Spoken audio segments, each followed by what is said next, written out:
What's that plane, Dad? That's, I don't know, it's a Delta Airlines. There's Louis Pulcinelli. Louis Pulcinelli. Is that the guy who had the really funny swing? Louis had about a 3 handicap with that swing.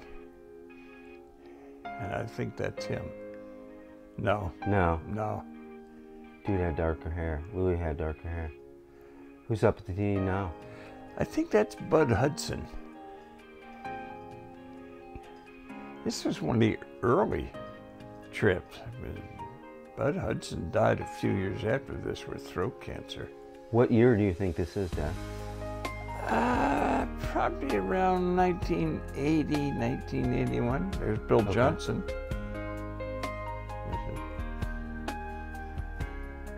Bill's still around. I see him on occasion.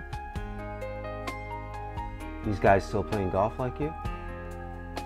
Yeah, Bill still plays. There's Ray Carlson, lived in Portage. A lot of these guys I'm going to have trouble remembering because, hell, this is over 30 years ago. But that was Rick Koval. That...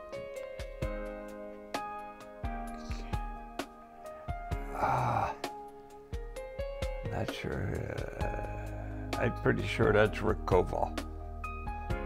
Yeah, that's Rick. Sort of interesting. You know, there's Ron Mitchell. There we go. There's Ron. That's the Christine, one. this is Chris's your father. Yeah. Yeah, this is your father. And there's a little. This was all. The whole bunch of us had formed a group called the Dunes Golf Association, the DGA. Right, because you figured in negotiating for rates for trips, if you were an actual association, you could get better rates, right? Basically, that was it, right? Well, in 1979, the first year I went with him, I think, we were in Myrtle Beach in one of the rooms one night playing cards, and somebody suggested, there's Louis Pulcinelli, between Bill Johnson, shoes, Rick Koval, and Ron Mitchell. Ron was sort of the president of the group. Bill and Rick handle all of the negotiations, that's me, for,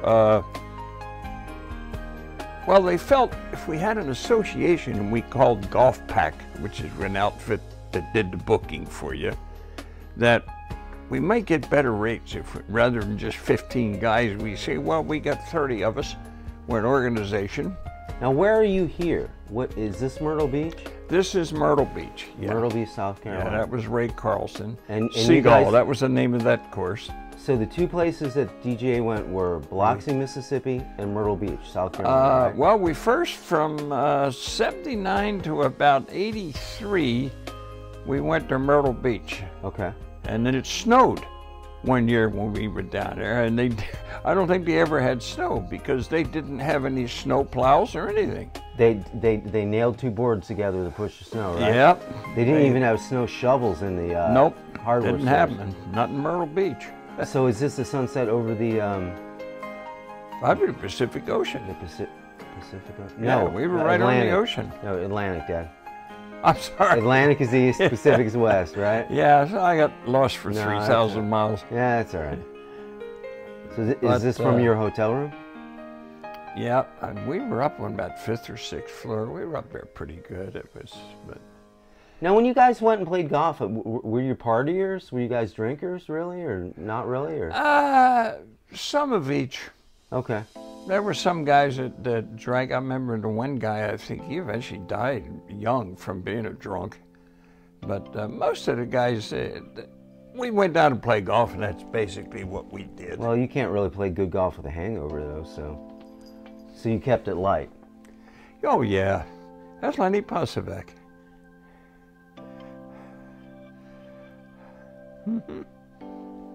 I don't know if he's still alive or not. He lives in Chesterton.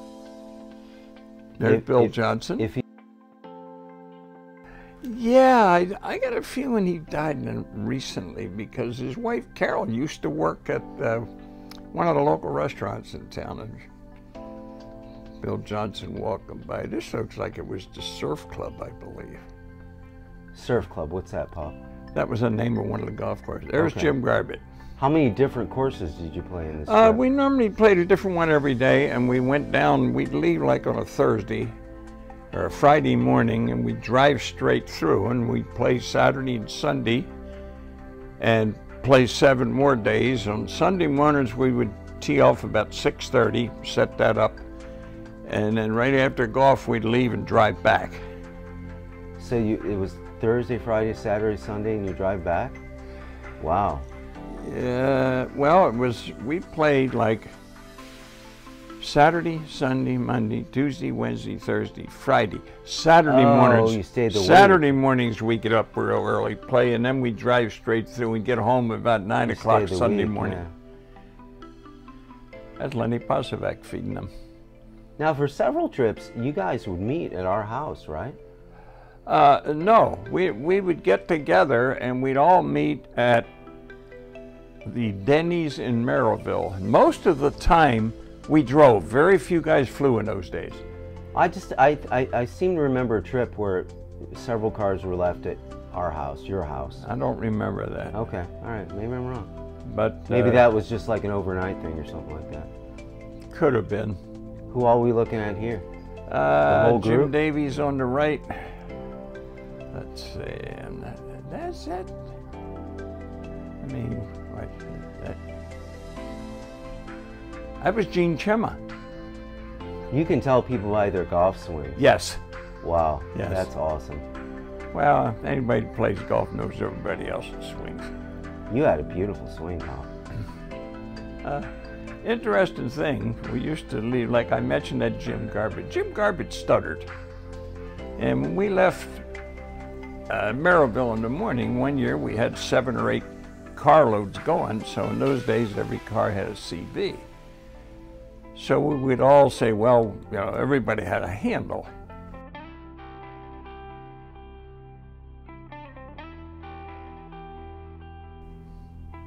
Who's this guy? I'm not sure, I don't remember that swing. It could have been Malo Inhut. He only went with us about 2 years. That's Bill Johnson, recognize that? The way he stands with that right knee cocked in. You had the best looking golf swing of all these guys. Yeah, I still thought my head was bent over too much. It wasn't upright, but other than that, I went through the ball. That is Dave Mason. He was the only one that stood with his feet that far apart. He's still alive in Michigan City. Heck of a nice guy. His wife, Barb Mason's on Facebook a lot. Okay. She's your Facebook friend? Yeah. Okay. I'm trying to think who this is. Left-handed. I know, we only had one left-handed guy, I think. He was an older guy. I can't remember his name. How old were you at this time? Well, I had to be probably close to 50. I was born at 32, and this was around 80, 81.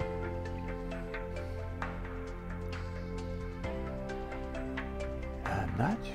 God, it looks a little like Bobby Rolls, but I'm not sure who that was. There's Louis again. Louis was a big guy. Whatever gave you the idea to document the trip with a camera? I guess we'd always gone and taken just regular pictures. I decided one year I think it'd be interesting to take the pictures. You're like me. To have them on camera, just something different. And everybody always wonders why you need the camera, why you need the camera. But when they see the footage, they're glad you did it. Oh, no question. I'm only sorry I didn't do more. The movies, I guess today, videotaping stuff is it's realistic. It's action. It's exciting. But I like the classic look of 8mm film, though. It just has a classic look to it. Who's this?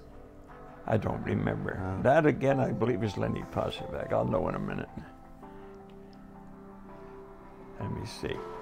That's Lenny. Yeah. That's me. Had all kinds of hats. I bent over and stood away a little more than usual, but boy, I sure went through the ball good in those days. You know.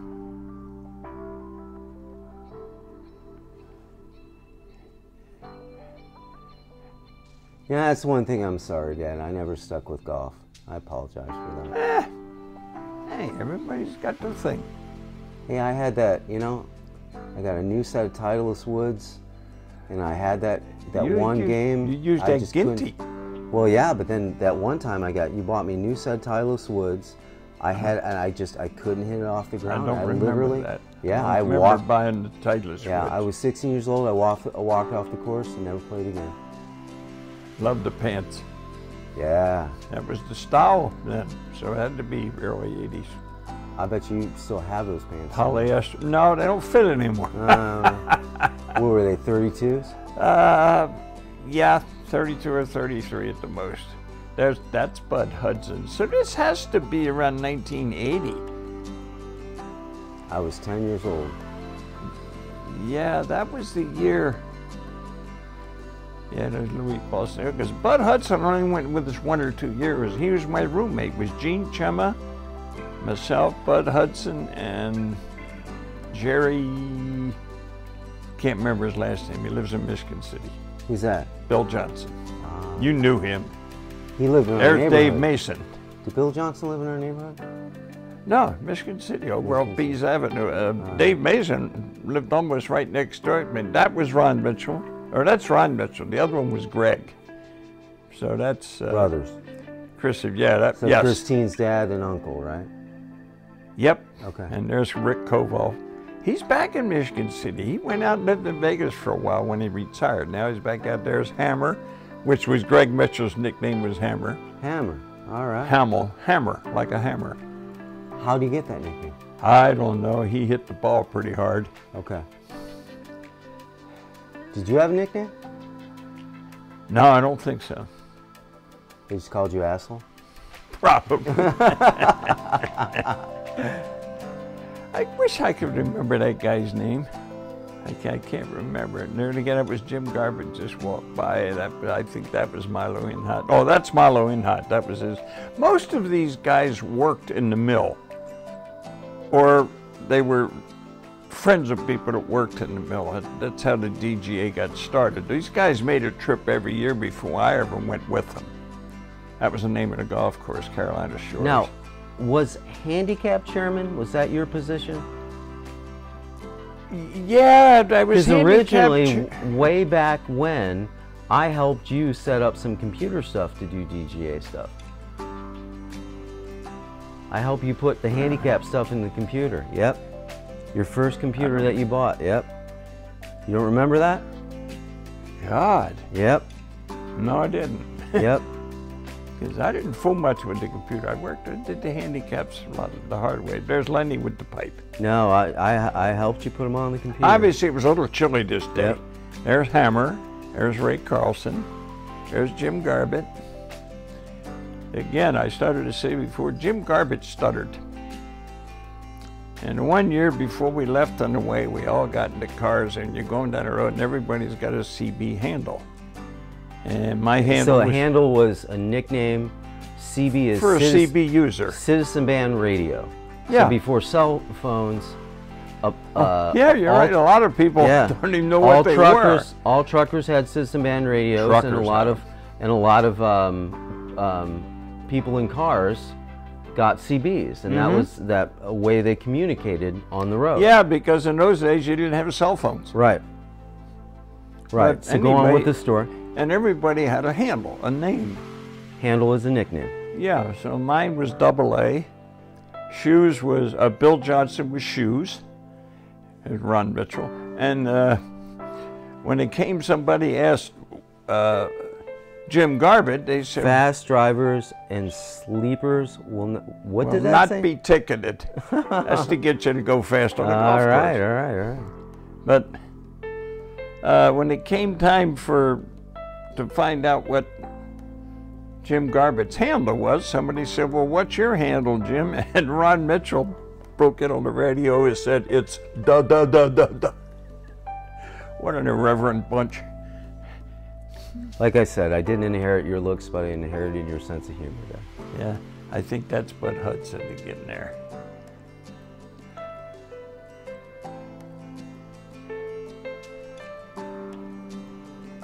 There's you. You see, I'm bent over. It didn't keep the head up like you should, but it worked. You had the best looking swing in the bunch, I was a though. player in those days. What handicap were you carrying around this time? About a 7 or 8. Okay. So you were never a scratch player, right? No, about the lowest I ever got down to was 3. Back in the early 70s when I came out here. So is this Myrtle Beach, the town? That's probably one of the places we stayed. That's an interesting story here. This was the day the rain hit and the winds were high, and we're taking my car. I had a 78 Electra Limited. We're on the way back from the restaurant to the hotel. The wind blew hard, and there's pebbles on the roof down there. And the wind blew so hard, it blew in the driver's side window of my car. Oh my gosh. And the winds were so high, it pitted the inside of my windshield. Oh. Eventually, I had to get that replaced. Now, did you get it replaced down in Myrtle Beach, or did you? Oh just... yeah, but Okay. for a couple days, we couldn't get it done. And I went out and bought a storm door repair plastic kit. And we put that over the driver's side window. And when we drove down the road, it was like a big plastic bubble on the driver's side window.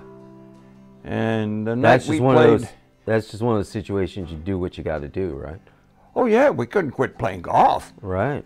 So yeah, we took it about a day or two later. I took it to a repair shop. Then we went to play the Dunes, which was a well-known golf course. And we got back that night and picked up the car again. Of course, they were closed, so they had left the keys there for me. And boy, there we are at dinner. But they left the keys. And it was sort of fun that night. Jerry Orman was the guy. And what we did that night, since we had the keys, apparently the fuse for the inside lights in the car went out when they were working on the window. So we had to go out and find a fuse somewhere for the lights. And Jerry Orman and I, we looked at every bar that we could find in Myrtle Beach, and none of them had a fuse. we didn't find a fuse until some gas station about 2 o'clock in the morning. After probably a couple drinks. Oh yeah. Yeah. Yeah, that's Bud Hudson. There's Louie. That's Milo Inhot, and this, of course, is Jim Garbett. Rick's next to him. Makes me feel better. You were 50, still doing a little partying? Yeah, a little. Well, a man doesn't live on golf balls alone. No, not at all. That's Ron Mitchell. I recognize that part. Somewhere at that table, Greg will be there, because they were pretty inseparable. They were close. Were they close in age? Yeah, they weren't far apart at all. Hey, did your brother play golf? Did Jimmy play golf? Very rarely. Okay. I know once in a while, many years ago, Dad and Jimmy and I remember one time went to some 9-hole course and played. Out there where he lived, out in Catonsville. Some nice shots of the ocean there. Atlantic Ocean. That's a little, Got it little right this stormy. time. A little stormy. Well, that might have been that day. Yeah, they had, and you're off the ocean. You get winds off the ocean. There's nothing to stop them.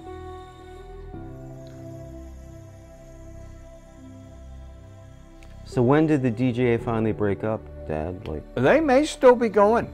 really? I got out of them in, I think my last trip with them was 2000. They went every year, second week in March.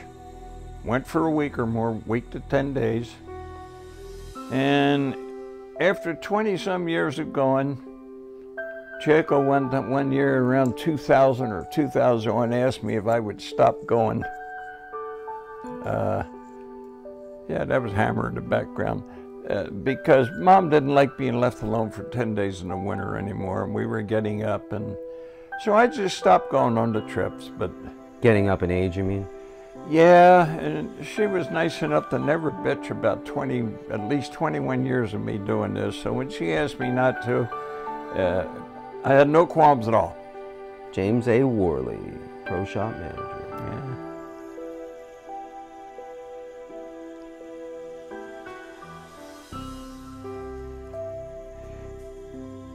Yeah. That's Hammer. And again, that's in that. I wonder who that is would have played. That's Jim Davies. Okay. You said he Or was a is little it? bit No, older it than you looks guys? like Lenny. I don't know. Jim Davies went with us one time, and he was an outsider. There's Louis. That's Bud Hudson with the long. So you said DGA still may be going? Yeah, they might. I don't think they have them. We had as high as 70 members membership. Wow. In fact, we capped it at 70 because every month up here we had some kind of an outing. We go to a different course and play, have a cookout afterwards, maybe play cards for a while.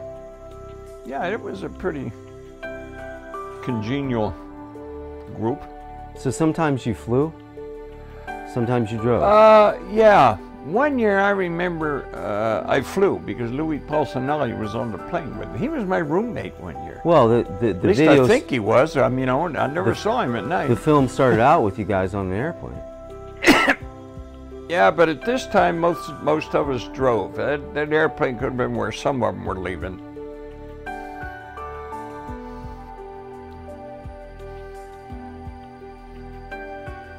Wow, look at the pants in those days, Pop. Didn't realize that was a short course. Only 6,000 yards, pretty short. We normally played the middle tees, the whites. What's that, 6,000 par 70 course maybe? No, it's probably a 72. Okay. Most of these were 72s. It's been so darn long. I wish I could remember who these guys were. And a few years ago, I threw away all the old paperwork because, I was the treasurer and I took care of all the pairings the whole time we were there, and I had all the paperwork. Treasurer all those years. and handicap chairman, right? Oh yeah. Were they two separate positions or the same position? Well, I just did both of them. Okay. There was no official title. It was just what we handled. And there's old da-da-da. What was Stutter's name again? What was his name? Wait a minute, geez, all of a sudden I forgot it. Jim something. Garnett, or Garbett, G-A-R-B-E-T-T, Jim Garbett. Can you tell who's swinging now? I think that's Milo Inhut.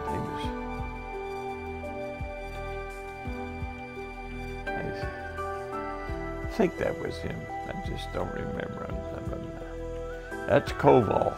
That's probably Johnson with him because they were pretty tight. In the original, Koval and Johnson took care of all the callings and making the booking arrangements and all of that stuff. And Ron Mitchell, he was the first president of the DGA. He's sort of the coordinator of everything.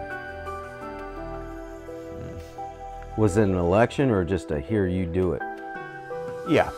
Okay. Yeah. So there was no election. We were up really. in that motel room or hotel room that night. We all decided we're going to form the DGA, and well, you do this, and you do that, and you do that. And Koval used to handle the handicaps when I first went on the trip, and I told him, I said, Rick, there's an easier way to do that. He says, well, how would you like to do it? Not in a sarcastic way. I said, sure, I'd love doing that because I like fooling with numbers. You like numbers? Yeah. And so that's how I became the handicap chairman.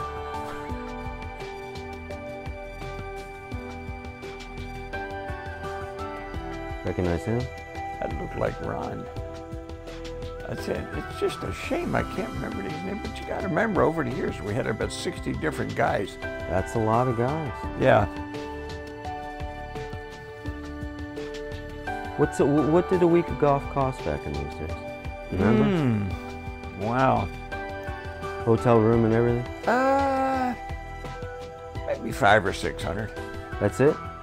Probably. So golf and the stay cost Yeah, you well, the $500. way we worked it, when I was the treasurer, all the money for this trip was collected before we left. Got it. Because Bill Johnson or Rick Koval took care of the arrangement. It was all set up we paid our money to Golf Pack, which is an outfit all over the world that handles golf vacations. We paid them up front to cover the rooms. And also that paid for the golf, the greens fees. And then what we did, and they thought the world of us for this, because everybody handed the money to us, and when we'd walk into play, we've got maybe 24 or 32 guys, and we'd walk in and give one guy, we'd give him all the money for everybody's cards. So they didn't have to fool around with signing in 24 or 32 guys. The courses love that. It doesn't take all their time. You just walk in, here you are, they're paid. And they're happy with that. That's Rick. I don't think Rick owned a pair of long pants. Really? Never saw him in them.